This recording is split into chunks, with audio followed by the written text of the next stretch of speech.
આજના માર્કેટની ખાસ કરીને વાત કરી લઈએ તો કારોબારી સપ્તાહનો પહેલો દિવસ અને થોડી નફા વસૂલી આજના દિવસે બનતી દેખાઈ હતી। શરૂઆતી તેજી આપણે જોઈ હતી, ત્યારબાદ રેકોર્ડ સ્તરેથી માર્કેટ જે છે તે આપણને ઘટતા દેખાયા છે। નિફ્ટીની વાત કરી લઈએ, જે 26,200ના મહત્વના લેવલ્સ હતા ત્યાંથી થોડું નીચે ક્લોઝિંગ આપણને આવતું દેખાઈ રહ્યું છે અને બેંક નિફ્ટીમાં પણ થોડું ઘણું નેગેટિવ ક્લોઝિંગ આપણને બનતું દેખાઈ રહ્યું છે। પણ બીજી બાજુ મિડ કેપ સ્મોલ કેપની જો આપણે વાત કરી લઈએ, થોડું પોઝિટિવ સેટઅપ ત્યાં બનતું દેખાયું હતું। મિડ કેપમાં વાત કરી લઈએ, 61,000ના લેવલ્સ જાળવવામાં સફળ રહ્યું છે। સ્મોલ કેપ માં એક સારી ખરીદારી ઓવરઓલ આજના દિવસે બનતી દેખાઈ હતી।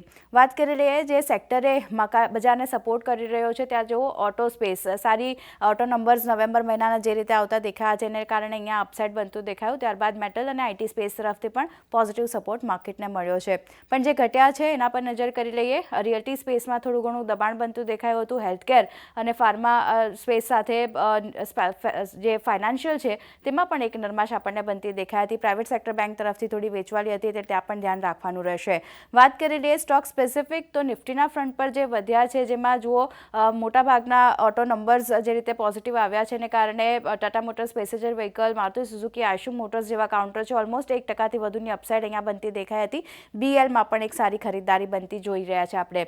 નિફ્ટીના ઘટનારા શેર્સની વાત કરી લઈએ, ઇન્ટરગ્લોબ એવિએશનમાં ઘટાડો જોયો તો, મેક્સ હેલ્થકેર, એની સાથે સન ફાર્મામાં થોડું નફા વસૂલીનું દબાણ આપણને આવતું દેખાઈ રહ્યું હતું એટલે અહીંયા એક ખાસ કરીને ધ્યાન રાખવાનું રહેશે।